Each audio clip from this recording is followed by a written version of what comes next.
Pangeran Jayakusuma.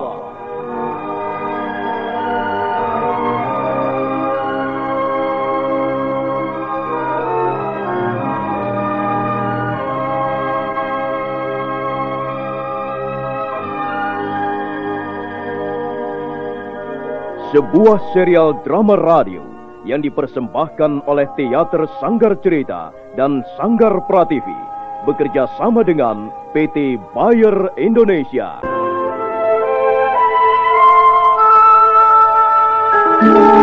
Kisah yang mengungkap sebagian sejarah tanah Jawa ratusan tahun yang silam.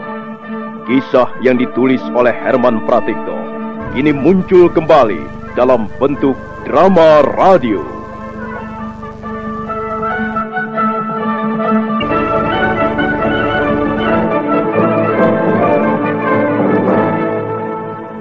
Naskah disusun dan diolah oleh S. Tijab, teknik dan montase Rudi Tinangon dan M. Pranoto, sutradara E.W.S. Yuwono.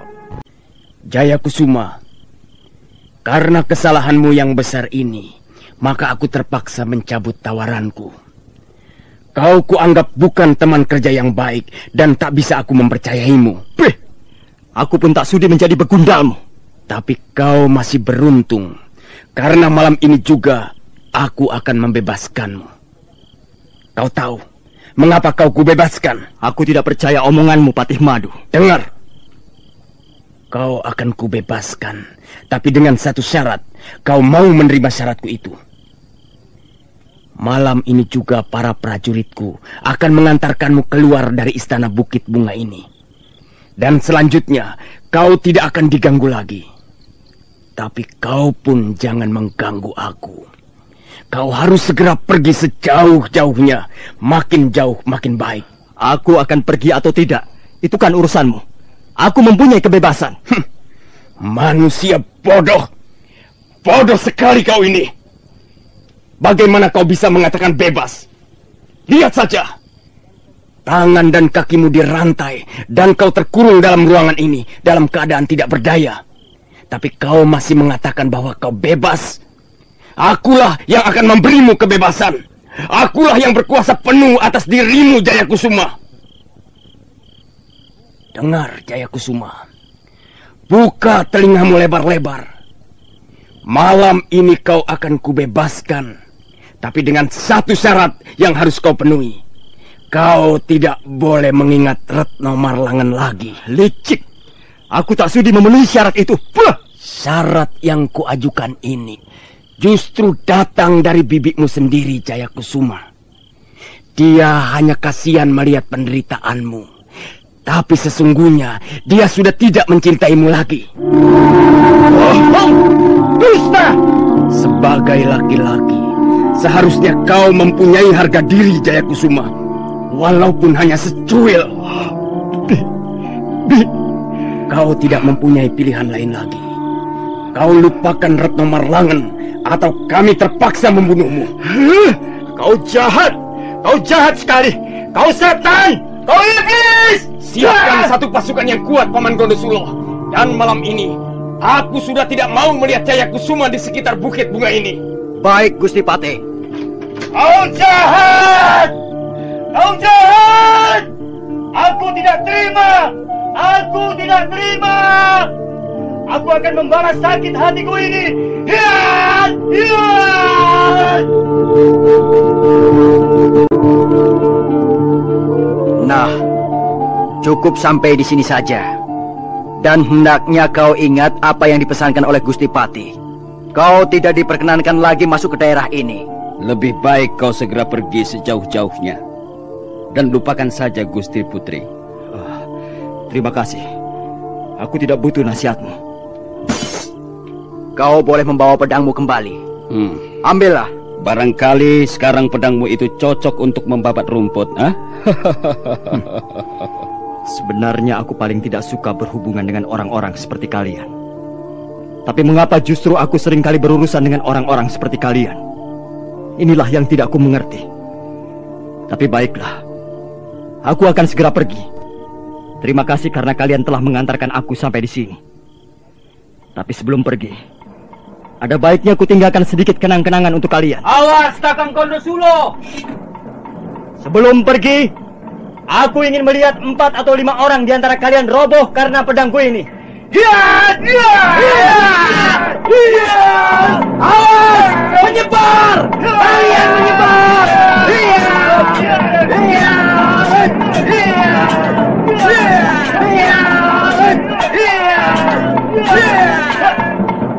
Dengan pedang pancakumaranya, Pangeran Jayakusuma mengamuk bagaikan kesetanan.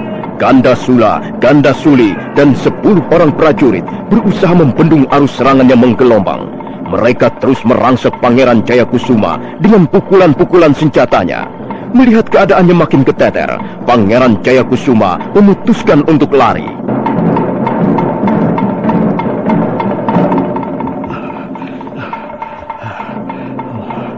Agaknya mereka sudah tidak mengejarku lagi.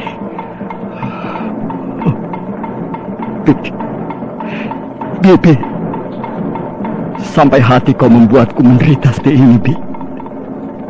Mengapa kau tidak berterus terang saja? Mengapa harus pura-pura tidak mengenalku? Hei, masih ada orang yang mengikuti aku ke tempat ini. Berani sekali dia. Akan kubunuh orang itu. Akan kubunuh.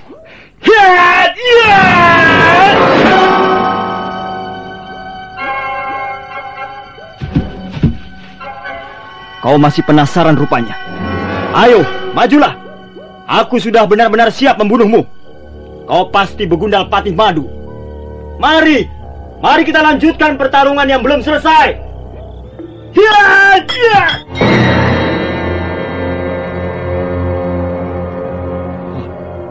Kurang ajar. Dia mempermainkan aku. Ayo, keluar kau. Keluar dari tempat persembunyianmu. Jangan umpet-umpetan seperti bocah. Kalau kau memang jantan, keluarlah. Dan hadapilah tantanganku. Oh, di mana orang itu? Pangeran Jayakusuma. Ku terima tantanganmu, anak muda. Musuh memang jangan dicari. Tapi pantangan pula dilakukan kalau ada yang datang menantang. Ayo, mulailah.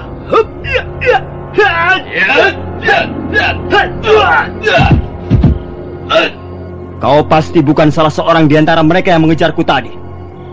Kau siapa? Aku adalah lawanmu sekarang ini. Kau juga kaki tangan Patih Madu? Sudah aku katakan. Aku adalah lawanmu. Kurang ajar.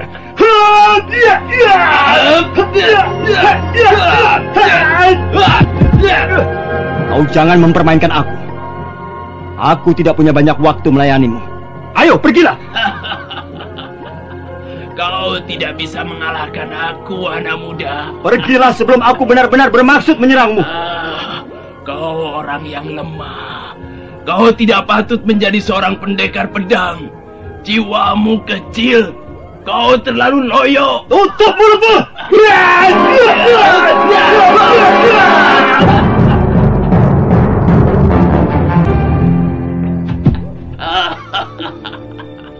Sudah aku katakan, kau tidak mungkin bisa mengalahkan aku, Bukan karena apa-apa, tapi hanya karena jiwamu kecil.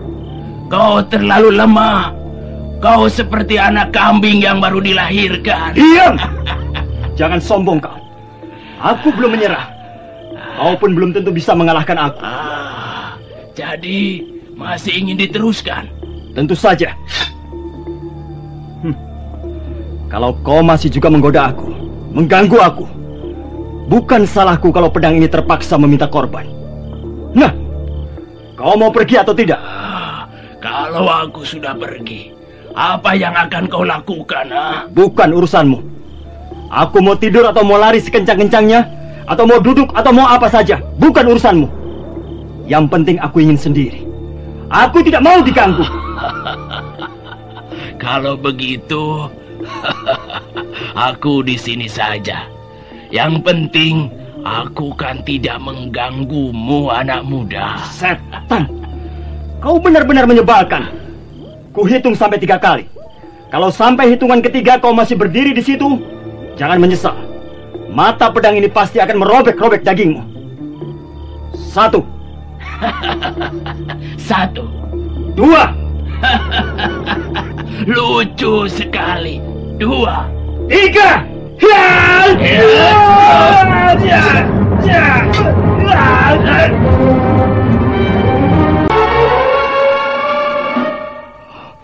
Pisau itu, pedang pendek yang pamornya kehijau-hijauan itu, pedang kembar seperti itu, Lowo Ijo. Orang itu ternyata Lowo Ijo. Bagaimana, anak muda? Mengapa kau berhenti? Seranganmu cukup bagus. Permainan pedangmu cukup hebat. Mengapa tidak kau teruskan? Aku tidak bermusuhan denganmu. Bukankah kau adalah paman Lowo Ijo? Kau takut rupanya. Tidak. Justru sekarang ini aku tidak merasa takut apa-apa lagi. Kalau paman Lowo Ijo bermaksud membunuhku, silahkan membunuh aku, paman. Bunuhlah aku. Bunuhlah Jaya Kusuma ini. Tak ada gunanya lagi aku hidup. Semua yang kumiliki telah hilang. Langit terasa semakin gelap. Karena itu, tadi kukatakan bahwa kau orang yang lemah. Kau seperti anak kambing yang baru dilahirkan. Iya, aku memang lemah. Apalagi sekarang ini. Aku merasa tidak berdaya sama sekali. Bodoh. Tidak semestinya kau menyerah hingga di sini. Tapi paman, apa yang bisa saya lakukan?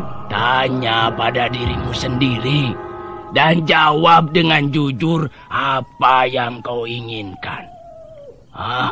Itu adalah salah satu cara penyelesaian kemelut. Tanyalah pada dirimu sendiri dan jawablah sendiri dan tempuhlah jalan sendiri. Di mana letak susahnya? Semua akan menjadi terang kembali dan langit akan pernah gelap. Memang ada yang kuinginkan, paman. Itu merupakan anugerah dari Sang Hyang Widi. Kau masih diberi keinginan. Sekarang tinggal bagaimana kau mewujudkan keinginanmu itu menjadi kenyataan. Bagaimana? Kau ingin apa? Aku malu mengatakannya, paman. Kau tidak akan menjadi lebih hina dari yang lain. Katakanlah, apa yang kau inginkan itu? Soal perempuan, bukan? Soal bibihmu yang cantik jelita itu?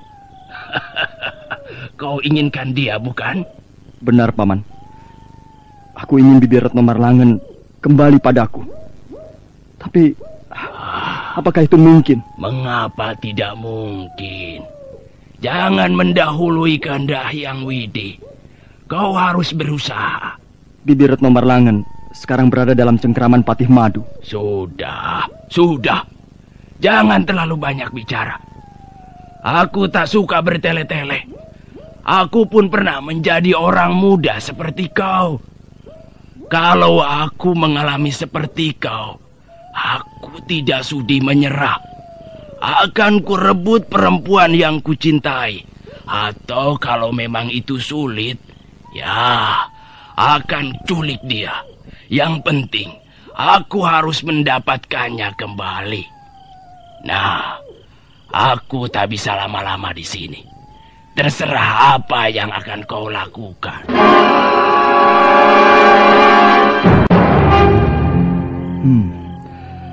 Apakah aku harus menuruti nasihatnya? Itu berarti aku harus kembali ke istana Bukit Bunga dan kembali berurusan dengan Patih Madu. Tapi memang saran itulah yang terbaik. Aku harus menculik Bibi dan membuatnya lari dari cengkraman Patih Madu. Pangeran Jayakusuma. Kukira kau tidak kembali lagi. Iya. Semula kukira aku pun tidak bakal bisa keluar dengan selamat dari istana itu. Tapi ternyata aku masih bisa mengunjungimu, Ulupi. Ayo, minumlah. Kau nampak sangat lelah. Apa kau lapar? Aku tak ada selera makan. Terima kasih. Bagaimana ceritanya? Kau bisa menemui bibiku? Tidak. Aku tidak tahu di mana letak ruangan bibimu itu. Tapi aku justru merasa bersyukur, Ulupi. Bersyukur? Kenapa? Karena aku malah bisa bertemu dengan bibiku. Bibimu? Aneh sekali. Semula aku pun hampir tidak percaya bahwa dia adalah bibiku. Tapi, ya, dia memang bibiku. Siapa nama bibimu itu? Retno Marlangan. Jadi... Ada apa, Ulupi? Mengapa mendadak mukamu pucat? Mungkin aku salah menduga. Tapi mungkin juga dugaanku benar. Apa maksudmu? Kukira wanita yang kusebut calon bibiku, calon istri pamanku adalah juga bibimu itu. Bibiku bernama Retno Marlangan. Sudah sejak lama aku mencarinya. Dan baru sekarang aku secara kebetulan menemukannya. Lalu siapa nama calon pamanmu itu? Pamanku adalah seorang pangeran. Kami berasal dari kerajaan Pajajaran. Nama pamanku Anden Luano.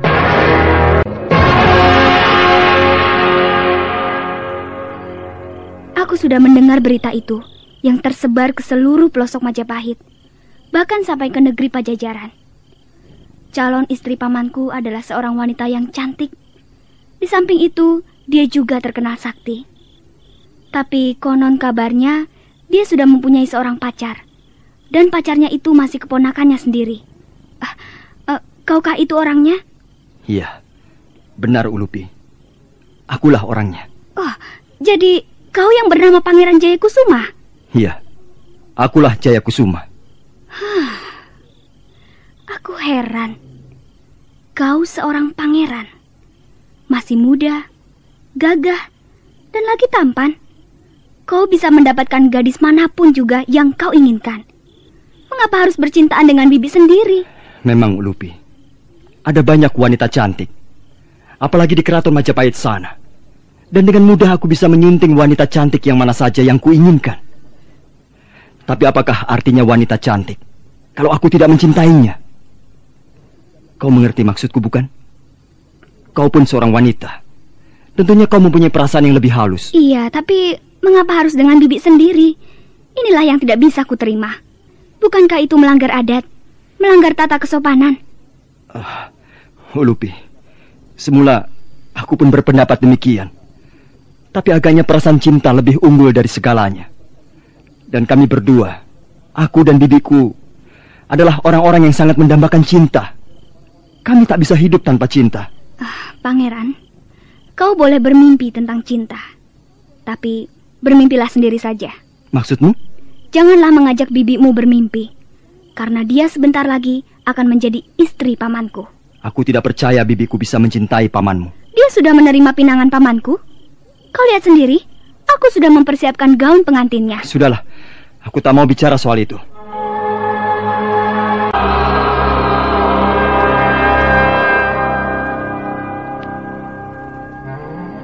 Apakah kau tahu pasti, Maruti?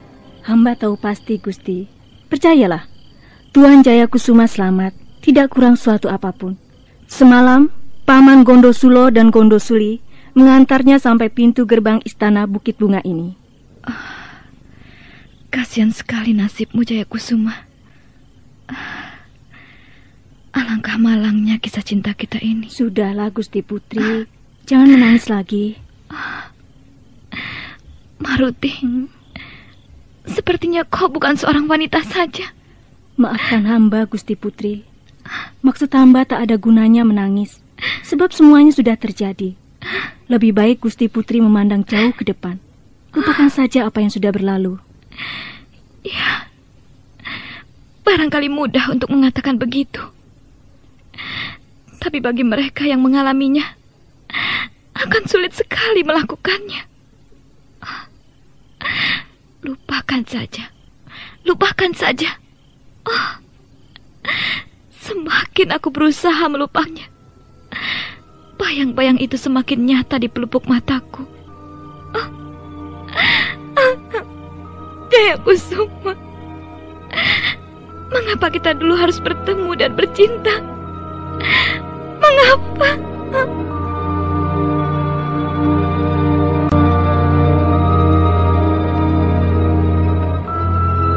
Kau terlalu nekat, Pangeran. Kalau kali ini kau tertangkap, mereka tidak akan mengampunimu lagi. Aku sudah memperhitungkan semuanya. Pangeran, mengapa kau tidak berusaha melupakan saja dirimu itu? Kalau hal itu bisa, tentu sudah kulakukan sejak dulu. Kau yakin suatu ketika kau akan bisa hidup bahagia bersama bibimu itu? Aku akan melawan segala rintangan yang menghadang di jalan.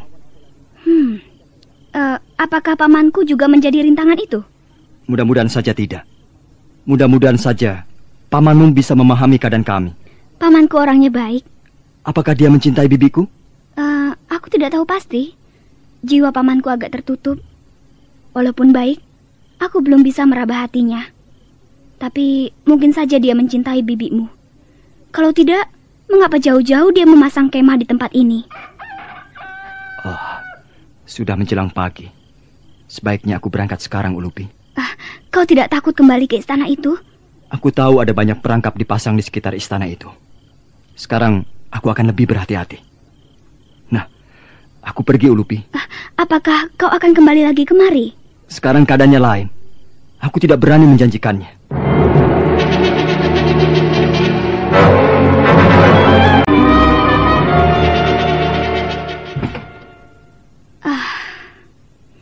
Alangkah bahagianya Retno Marlangan itu. Alangkah bahagianya seorang gadis yang mempunyai kekasih seperti Pangeran Jayakusuma. Dia gagah, tampan, baik hati, dan setia.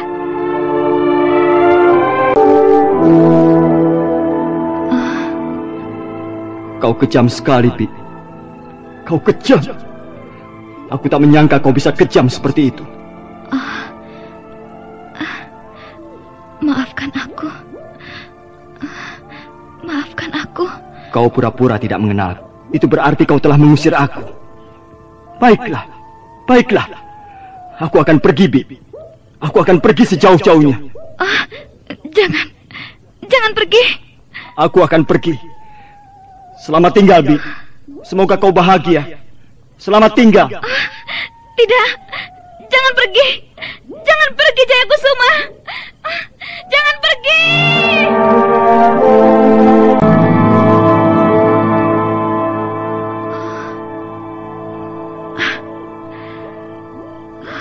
Rupanya aku bermimpi. Mengapa begini? Mengapa kau datang lagi, Jayakusuma? Aku sudah berusaha melupakanmu. Aku tak ingin mengenangmu. Karena itu hanya akan mendatangkan penderitaan bagiku. Tapi mengapa tiba-tiba kau muncul kembali? Mengapa, Jayakusuma?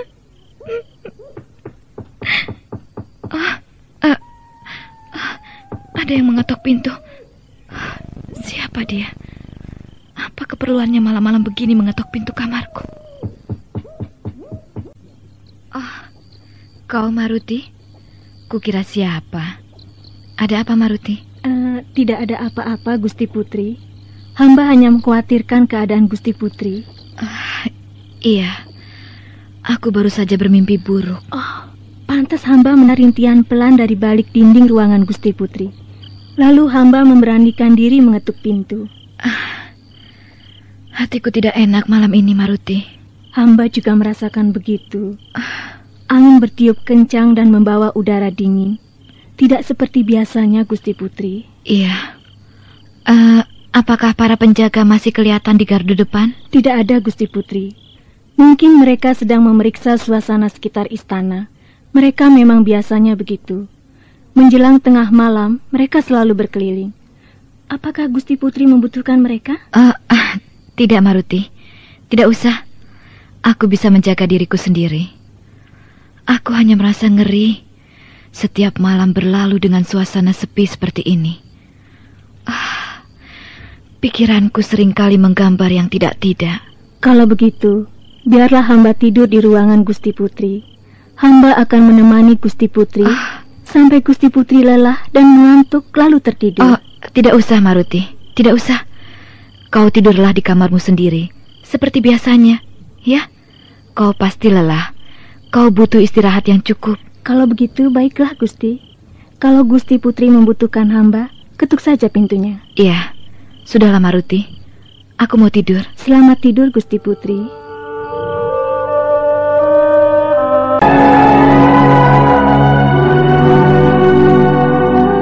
Sementara itu, Pangeran Jayakusuma sudah sejak pagi meninggalkan rumah kediaman Ulupi dan sekarang kembali masuk ke istana Bukit Bunga.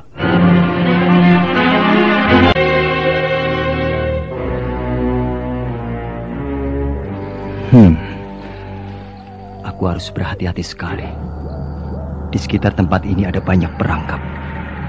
Patih Madu memang pintar dan licik. Ulupi tidak mau memberitahukan ruangan Bibi Retno Marlangan. Bahkan nampaknya dia tidak senang melihatku kembali ke istana Bukit Bunga ini. Iya, itu masuk akal. Dia tentu tidak senang calon istri pamannya kubawa lari. Tapi, Nah, saudara pendengar, bagaimanakah kisah selanjutnya? Silakan menunggu kelanjutan kisah Pangeran Jayakusuma ini pada episode berikutnya yang dipersembahkan oleh Revagan, tablet anti flu buatan Bayer, manjur dan cepat kerjanya. Sampai jumpa.